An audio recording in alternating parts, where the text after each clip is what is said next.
Hi everyone, it's Wednesday, time for Wisdom Wednesday. This week I wanted to report in on some of the things that I've been reading the last couple of weeks and what is getting ready to happen at my hormone update meeting coming up this weekend.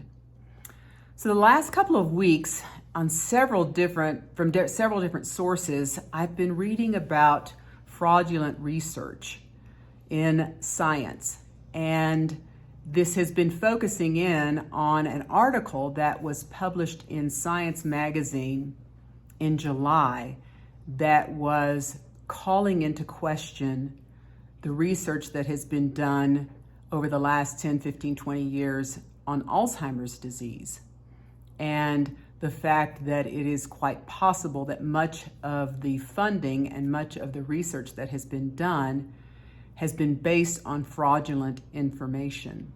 There was a study published in 2006 by a group out of the University of Minnesota that really led the surge of research down the path of looking at amyloid beta. We've all heard about these amyloid plaques in the brain, and it appears that a lot of the data was manipulated to really focus in on this particular type of process that occurs in the brain of this deposition of these amyloid plaques. And many people have called into question these things, thinking that perhaps really and truthfully these could just be innocent bystanders.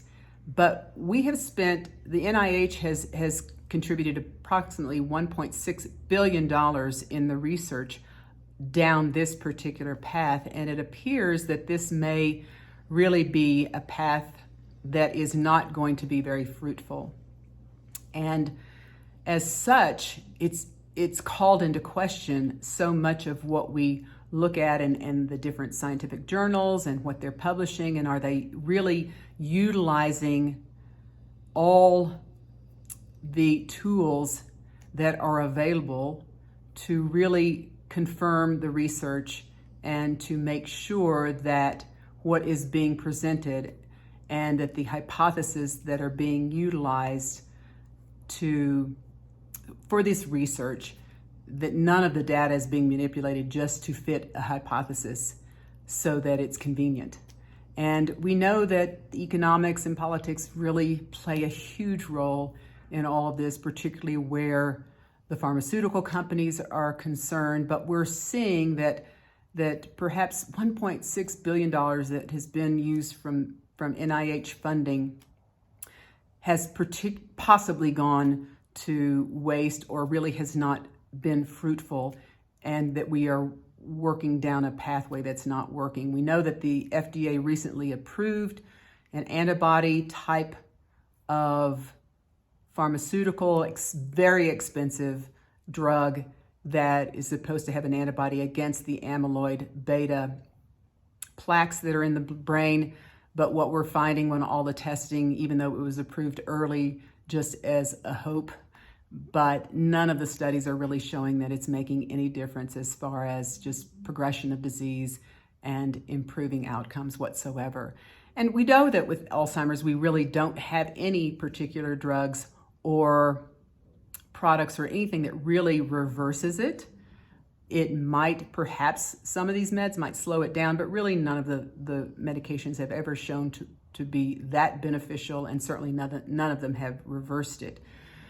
We know that with this particular issue, Dr. Dale Bredesen has published quite a bit of information about how we can possibly look at it in terms of the multifactorial aspects of it. You know, he has presented it as, think of it like a roof with 36 holes in it, and you can't just plug one hole. You've got to look at everything. So we do have to look at nutrition, and we have to look at sleep, and we have to look at all these things. Are there heavy metal issues? Are there infectious issues? All of these kinds of things may play a role in what we're seeing. And we certainly know that as we age, our immune system goes down, and we just don't have the ability to have the bandwidth that we had when we were younger. And so we are just more susceptible.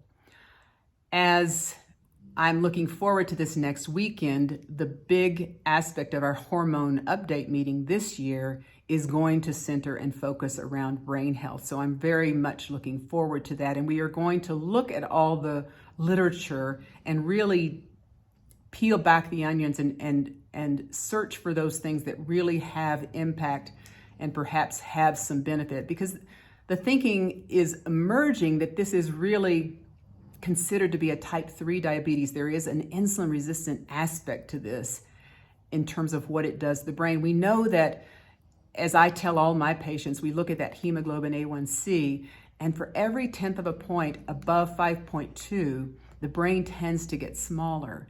And that's concerning.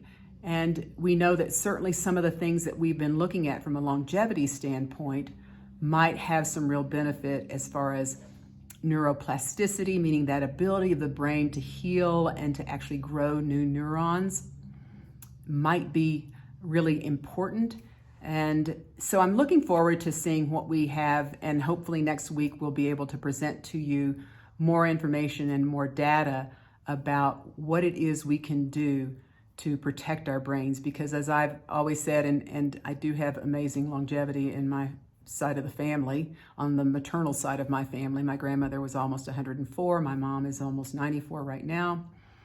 And so the idea is that we just do not want to outlive our brain, and we want to stay functional and as cognitively aware as we possibly can. So looking forward to sharing more with you, but wanted you to understand that there is concern about what we have been studying and just how science can mislead us at times.